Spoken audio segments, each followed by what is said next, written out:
नमस्कार, मैं हूं तुषार और आप देख रहे हैं खबर 100। आइए रुख करते हैं आज की खबरों की ओर, पर उससे पहले एक नजर आज की हेडलाइंस पर।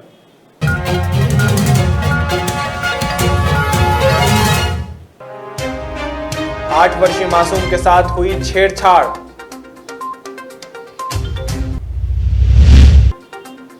वरिष्ठ अधिकारियों के आदेश पर महिला चौपाल का आयोजन।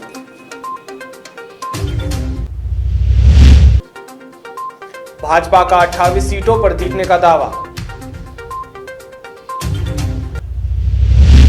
इनकम टैक्स अधिकारी की हत्या की हुई कोशिश।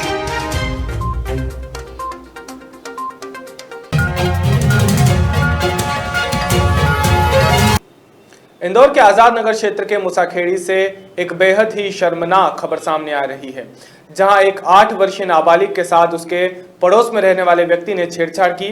गनीमत रही कि जैसे तैसे मासूम बच्ची राकेश पाल को चकमा देकर वहां से भाग गई और पूरी आपबीती अपनी मां को बताई, जिसके बाद पुलिस ने नाबालिग की मां की शिकायत पर आरोपी राकेश को गिरफ्तार कर कोर्ट में पेश किया है, जहां से न्यायालय ने आरोपी को जेल भेज दिया है।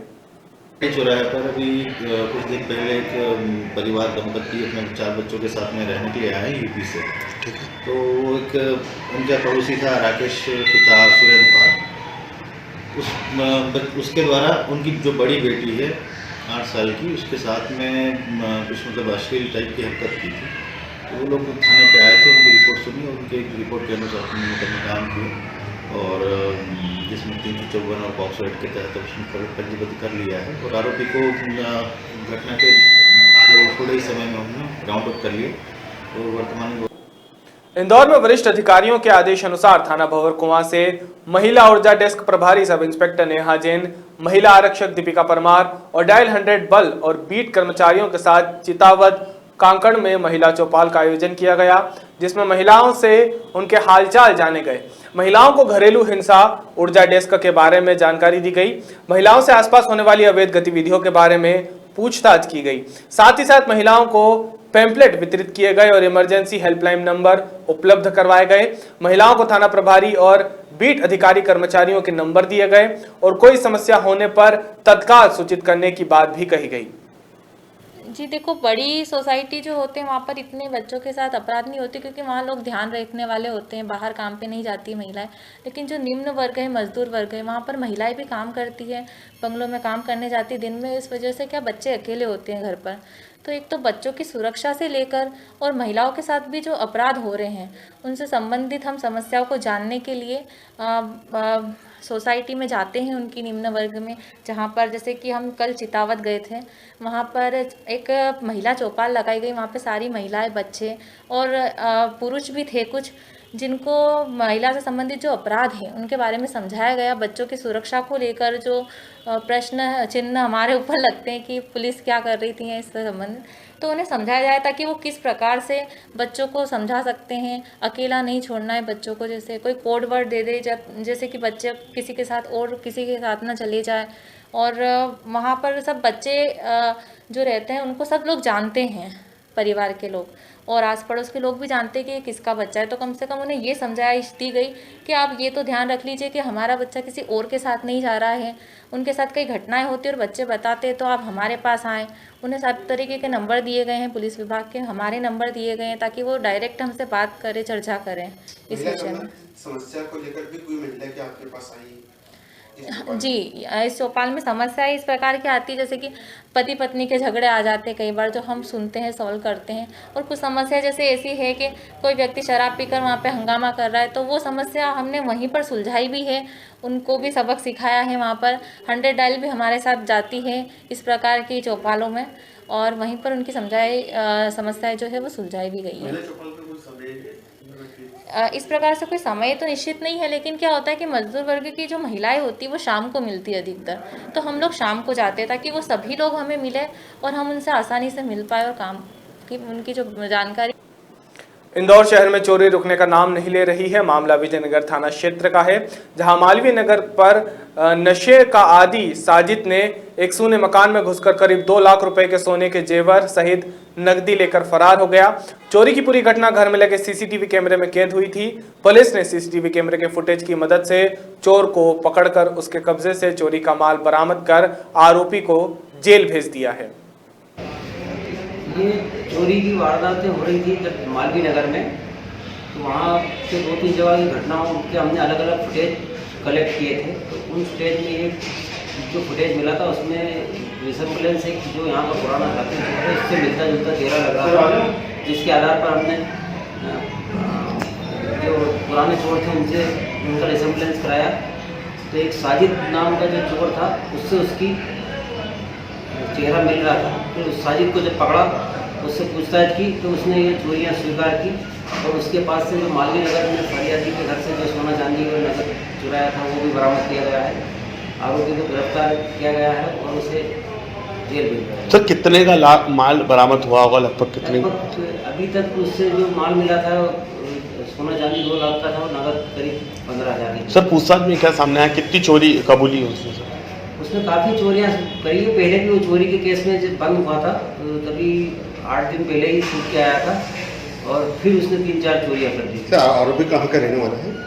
आरोपी साजिद पिता इस्लाम ये निवासी कृष्णबाग का है। सर इसके साथ कोई गैंग या इस प्रकार के कुछ? ये जैसे साथ में करता है चोरी, पर अभी फिलहाल में इसने ये जो चोरी अकेले की थी, जो ये जेल से बाहर आया था उसका कोई साथी नहीं बन पाया था और नशे का आदमी नशा करने के लिए तुरंत वारदात करता है। इसी मध्य प्रदेश की 28 सीटों पर उपचुनाव संपन्न हो चुके हैं और हम नेता प्रतिशत के आधार पर आकलन कर रहे हैं। कांग्रेस के लोग अपनी जीत का दावा कर रहे हैं तो वहीं भारतीय जनता पार्टी भी प्रतिशत के आधार पर अपनी जीत बता रही है। इसी को लेकर खबर 100 ने भारतीय जनता पार्टी के पिछड़ा वर्ग मोर्चा के जिला अध्यक्ष राजाराम गोयल से बातचीत की तो उन्होंने कहा कि मध्य प्रदेश की 28 सीटों पर हमारे सभी भारतीय जनता पार्टी के उम्मीदवार जीतेंगे, जिसमें सबसे ज्यादा वोट से जीतने वाली सीट सांवेर रहेगी। भारतीय जनता पार्टी के उम्मीदवार तुलसीराम सिलावट वहां भारी बहुमत से जीतेंगे, इस तरह की उन्होंने बात कही। साथ ही राजाराम गोयल ने कहा कि यह दावा पिछड़ा वर्ग मोर्चे के कार्यकर्ताओं की मेहनत को लेकर किया जा रहा है। जिला पिछड़ा वर्ग मोर्चे के जिला अध्यक्ष राजाराम जी गोयल है, हम उनसे चर्चा करेंगे कि जो मतदान हुआ है सांवेर विधानसभा में 78% जो मतदान हुआ है, तो आप वह किस नज़र से देखते हैं, हम उनसे चर्चा करते हैं। जो सांवेर विधानसभा में 78% पॉइंट कुछ हुआ है मतदान हुआ है, उसको आप किस तरह देखते हैं? हम उसको इस नज़र से देखते हैं कि भारतीय जनता पार्टी की सरकार, जो कमलनाथ की सरकार जो 1.25 साल चली, उस सरकार के बाद जब 7 महीने की सरकार शिवराज सिंह की सरकार की बनी, जो कमलनाथ जी की सरकार ने सारी योजनाएं गरीबों की बंद कर दी थी, हितग्राहियों की योजनाएं भी बंद कर दी थी और संबल योजना, लाडली लक्ष्मी योजना में भी उनने बंद कर रखी थी। मुख्यमंत्री कन्यादान योजना में उनने बोला था कि मुख्यमंत्री शिवराज जी की सरकार 25,000 देती है, हम 51,000 रुपये देंगे, मगर शादी होने के बाद भी बालिका अपने ससुराल चली गई, उसके बाद भी वो राशि उनको नहीं मिलती थी। ऐसी कई ढेर सारी योजनाएं उनने कमलनाथ की सरकार ने, कांग्रेस की सरकार ने बंद कर दी थी। जैसे ही हमारे मुख्यमंत्री शिवराज सिंह जी चौहान बने, वैसे ही सारी योजनाओं को लागू की, जिससे जनता और गरीब और आम लोग शिवराज जी की तरफ देख रहे थे और उसी के कारण भारतीय जनता पार्टी के हमारे देश में प्रधानमंत्री यशस्वी मोदी जी के जो काम हैं, ऐतिहासिक निर्णय जो उनने फैसले लिए हैं कि धारा 370 कश्मीर में हटाई, उसके बाद उसने CA लागू किया, उसके बाद में उनने जो एक ऐतिहासिक 500 वर्ष से चल रहा था राम मंदिर का मुद्दा, जो उन्होंने पास किया और राम मंदिर का निर्माण और काम चालू करवाया। इसके हित में पूरी जनता उनके साथ में, पूरे देश की जनता भारतीय जनता पार्टी के साथ में। कह रहे हैं कि जो परसेंट हुआ है वो हमारे पक्ष में हुआ है, तो कहाँ तक मतलब आप बीजेपी कहते हैं कि परसेंटेज ज़्यादा होता तो बीजेपी का होता। पहले जो 2018 में जो चुनाव हुए थे उस समय कांग्रेस के उम्मीदवार की विजय हुई थी। जो कांग्रेस कह रही है वो मुगालते में है कि हमारे पक्ष में वोटिंग हुआ है। ये वोटिंग भारतीय जनता पार्टी की सरकार और काम के नाम और विकास के नाम से वोटिंग हुआ है और भारी बहुमत से भारतीय जनता पार्टी 2800 सीटों पे जीतेगी। सांवेर ही नहीं, सारी सीटों पे जीतेगी, मगर सांवेर का तो एक इतिहास बनेगा, क्योंकि हमारे जो प्रत्याशी थे भारतीय जनता पार्टी के, एक सरल स्वभाव और सरल उम्मीदवार थे और जिनका जीवंत परिचय सांवर के लोगों से मिलना था। 35 साल की उनकी तपस्या है, तो लोगों ने बहुत उत्साह से मतदान किया कोरोना को देखते हुए भी। और इस चुनाव में भारतीय जनता पार्टी प्रत्याशी भी बहुत ही सरल स्वभाव के थे, और जो चुनाव की कमान जो संभाली थी और हमारे चुनाव के प्रभारी श्री रमेश जी मंडोला, उनके कमान संभालने से कार्यकर्ताओं में इतना उत्साह था कि सारे लोग मंडोला जी के युवा कार्यकर्ता दीवाने हो गए थे इस विधानसभा के। जिस गांव जिस पोलिंग पे जाओ, इतना उत्साह अभी तक हमको भी दिखने को नहीं मिला। और भारतीय जनता पार्टी के सारे कार्यकर्ता चुनाव में जुटे हुए थे, ना कोई गुटबाजी, कुछ ही नहीं, एक ही कि भारतीय जनता पार्टी का कमल खिलाना है। और 28वीं विधानसभा में जो मतदाताओं ने मतदान किया है जी, तो मतलब ये भी सुनने में आया है कि पार्टी को देख के मतदान किया, ना कि उम्मीदवार को देखकर, तो आप क्या कहेंगे? ने भारतीय जनता पार्टी को तो देखा ही है, शिवराज जी की सरकार को देखा, उनको विकास को देखा है, मगर प्रत्याशी को भी देखा है कि सामने वाला प्रत्याशी कैसा है और ये प्रत्याशी कैसे हैं। उनको गाड़ी में से उतरने का टाइम ही नहीं मिलता था। और हमारे प्रत्याशी ऐसे है कि किसी ने बोल दिया कि कहीं खेत पे कोई किसान या कोई परिवार रह रहा है, तो वहाँ पे भी पैदल गए, बाइक से गए, और सारे विधानसभा में एक एक लोगों से उन्होंने अपना जनसंपर्क किया है। रात को 2-2 बजे तक जनसंपर्क किया उन्होंने, और काफ़ी मेहनत की, और बहुत सरल स्वभाव के हैं, और सारे लोग को साथ में लेके चलते हैं। रावण जी कितने वोट से जीत सकते हैं? ये मान के चलो आपके करीब करीब 30,000 के हम पार होंगे। लक्ष्य था हमारा कि 25 पार करना है, पर अंत में आते हमारा ऐसा माहौल हो गया था कि हम अब 30 भी पार करेंगे। ये भी सुनने में आया और हमने खुद ने भी देखा है कि जब पाल काकरिया में, जो सावेर विधानसभा के जो पाल काकरिया में मुख्यमंत्री की सभा थी, तो वहाँ पर पिछड़ा वर्ग काफ़ी सक्रिय दिखाई दिया था, तो वो सही है? बिल्कुल वो सही है। और कल वोटिंग वाले दिन भी सारे पोलिंगों पे पिछड़ा वर्ग के मोर्चे के सारे कार्यकर्ता निकले थे, और घर घर और गली गली से, खेत जंगल से बिठा के ला के वोटिंग उनने लोगों को पोलिंग बूथ तक छोड़ा और एक एक मतदान करवाया, जिसका परिणाम है कि 80 से 90% तक मतदान हुआ है। और वो मतदान भारतीय जनता पार्टी के पक्ष में हुआ, अधिक से अधिक मतदान हुआ तो भारतीय जनता पार्टी के पक्ष में हुआ है। और आने वाला परिणाम 10 तारीख को कहीं और 30 पार नहीं हो जाए, हमको तो ऐसा लग रहा है। मतलब विजय है आपकी? सुनिश्चित विजय तो हो चुकी है, विजय है। 10 तारीख का इंतजार करने की जरूरत नहीं, विजय तो हो ही गई, कल 5 बजे ही हो गई। के लोग तो अभी भी मान नहीं रहे हार, वो तो कह रहा है कि हम जीत रहे हैं। कांग्रेस तो बिल्कुल समिट गई, कुछ ही नहीं है उनके पास। अच्छा, सिर्फ बातें हैं, झूठी बातें करते हैं और झूठे वादे करते हैं। उनके पास कार्यकर्ता नहीं मिले पोलिंग पे। ये भी सुनने में आया है कि संगठन ने अपनी कमान आपके हाथ में संभाल रखी थी यहाँ की। संगठन ने जो जवाबदारी दी थी, उस जवाबदारी को पूरी ईमानदारी से पूरी निर्वहन किया हमने। और सारे कार्यकर्ता हमारे भी रात को 2-2 बजे तक हमारे उम्मीदवार के साथ में चलते रहे, और संपर्क गांव में बना रखा। पूरा मोर्चा पूरी ताकत से लगा रहा, जिसका परिणाम देखने को कल मिला भी, हर मतदान केंद्र पर मिला कि पिछड़े वर्ग के मोर्चा कार्यकर्ता सबसे आगे था। इतना उत्साह अभी तक हमको भी दिखने को नहीं मिला। और भारतीय जनता पार्टी के सारे कार्यकर्ता चुनाव में जुटे हुए थे, ना कोई गुटबाजी, कुछ ही नहीं, एक ही कि भारतीय जनता पार्टी का कमल खिलाना है। और 28वीं विधानसभा में जो मतदाताओं ने मतदान किया है जी, तो मतलब ये भी सुनने में आया है कि पार्टी को देख के मतदान किया, ना कि उम्मीदवार को देखकर, तो आप क्या कहेंगे? ने भारतीय जनता पार्टी को तो देखा ही है, शिवराज जी की सरकार को देखा, उनको विकास को देखा है, मगर प्रत्याशी को भी देखा है कि सामने वाला प्रत्याशी कैसा है और ये प्रत्याशी कैसे हैं। उनको गाड़ी में से उतरने का टाइम ही नहीं मिलता था। और हमारे प्रत्याशी ऐसे है कि किसी ने बोल दिया कि कहीं खेत पे कोई किसान या कोई परिवार रह रहा है, तो वहाँ पे भी पैदल गए, बाइक से गए, और सारे विधानसभा में एक एक लोगों से उन्होंने अपना जनसंपर्क किया है। रात को 2-2 बजे तक जनसंपर्क किया उन्होंने, और काफ़ी मेहनत की, और बहुत सरल स्वभाव के हैं, और सारे लोग को साथ में लेके चलते हैं। रावण जी कितने वोट से जीत सकते हैं?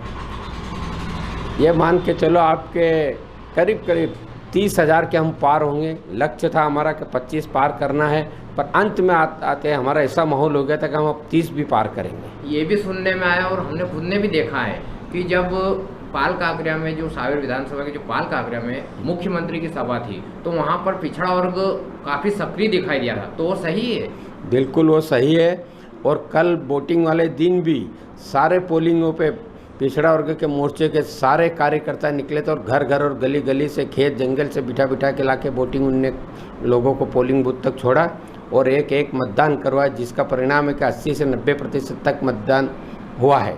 और वो मतदान भारतीय जनता पार्टी के पक्ष में हुआ, अधिक से अधिक मतदान हुआ तो भारतीय जनता पार्टी के पक्ष में हुआ है। और आने वाला परिणाम 10 तारीख को कहीं और 30 पार नहीं हो जाए, हमको तो ऐसा लग रहा है।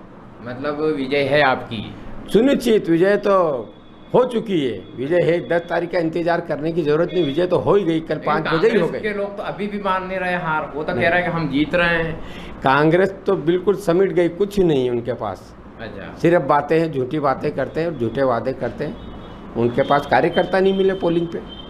ये भी सुनने में आया है कि संगठन ने अपनी कमान आपके हाथ में संभाल रखी थी यहाँ की। संगठन ने जो जवाबदारी दी थी उस जवाबदारी को पूरी ईमानदारी से पूरी निर्वहन किया हमने, और सारे कार्यकर्ता हमारे भी रात को 2-2 बजे तक हमारे उम्मीदवार के साथ में चलते रहे और संपर्क गांव में बना रखा। पूरा मोर्चा पूरी ताकत से लगा रहा, जिसका परिणाम देखने को कल मिला भी, हर मतदान केंद्र पर मिला कि पिछड़े वर्ग के मोर्चा कार्यकर्ता सबसे आगे था। इंदौर शहर में बदमाशों के हौसले लगातार बढ़ते जा रहे हैं। ऐसी एक खबर सामने आ रही है कनाड़िया थाना क्षेत्र से, जहां एक इनकम टैक्स अधिकारी को मामूली विवाद के चलते हत्या की कोशिश कर लाश नदी में फेंकने का मामला सामने आया है। दरअसल पूरा मामला कनाड़िया थाना क्षेत्र का है, जहां इनकम टैक्स अधिकारी आरजी प्रजापति ने कनाड़िया थाने में जाकर रिपोर्ट दर्ज करवाई, जिसमें इनकम टैक्स अधिकारी ने आरोप लगाया कि कुछ बदमाशों ने गाड़ी टकराने के मामूली विवाद पर मेरी हत्या कर लाश नदी में फेंकने की कोशिश की, जिसके बाद घायल अधिकारी ने चलती कार से कूदकर अपनी जान बचाई। वहीं पूरे मामले में एसपी विजय खन्नी ने बताया कि इनकम टैक्स अधिकारी ने कनाड़िया में रिपोर्ट दर्ज करवाई थी। आपको बता दें कि पुलिस को पूरा मामला संदिग्ध लग रहा है, जिसकी जांच सीएसपी लेवल के अधिकारी को सौंपी गई है। इसमें असलियत में हुआ ये है कि एक एक्सीडेंट हुआ था अग्रवाल पब्लिक स्कूल के पास। इसमें एक स्विफ्ट डिज़ायर और एक एक्टिवा गाड़ी में टकरा गई थी आपस में, जिसमें कि इनकम टैक्स डिपार्टमेंट में कार्य करने वाले श्री प्रजापति को चोट आई थी और उनकी रिपोर्ट पर मुकदमा कायम कर लिया गया कनाड़िया थाने में, और जो चालक थे उनको थाने में बुला भी लिया गया है। बस यही घटना है, इसके अलावा और कोई घटना नहीं है। वो उसमें जो कार चालक थे वो उनको लेके किसी अस्पताल में जा रहे थे, लेकिन वो शायद अस्पताल में फिर अपने परिचितों को बुला के उनके साथ गए। कार्यक्रम आपके साथ हुआ था ये? मैं सुबह घर से 5:30 बजे अपनी एक्टिवा से 140 में घूमने के लिए निकला, तो अग्रवाल स्कूल वाला जो चौराहा है जी, उस चौराहे पर सामने से रॉन्ग साइड से आती हुई एक कार कोई लेडी चला रही थी, जिसको सीख रही थी वो। तो मैं दूर से ही आवाज़ लगाई, एकदम से आ रही वो, तो दूर से ही चिल्लाया और मैंने अपनी एक्टिवा काफ़ी एक तरफ को भगाई। कब की घटना है ये कल सुबह 5:30 बजे। ठीक है, फिर तो मैंने काफ़ी एक तरफ भगाई गाड़ी को, तो भी आकर के उसने और एकदम से मेरी गाड़ी में अगले उसमें हिस्से में ठोक दी। अच्छा अच्छा अच्छा। उससे क्या हुआ, मैं एकदम से गिरा और उसकी कार से मेरा जो पैर था वो मैंने देखा कि पैर टूट गया मेरा। Oh my God. अच्छा, जब टांग टूट गई मेरी, कनाड़िया पुलिस ने उसके बाद के क्या फोन आया था पुलिस से? कनाड़िया पुलिस से? कनाड़िया पुलिस से अभी तक कोई फोन नहीं आया मेरे पास। कल कांस्टेबल आए थे जो मेरा बयान ले गए हैं, लेकिन मुझे कोई पता नहीं है कि इस बारे में अभी तक पुलिस ने क्या कार्रवाई की है, वो लोग गिरफ्तार हुए हैं नहीं हुए हैं, इस बारे में मुझे कोई जानकारी। अभी के लिए केवल इतना ही। बाकी ताज़ा खबरों के लिए जुड़े रहिए खबर 100 के साथ। जनता की बुलंद आवाज़।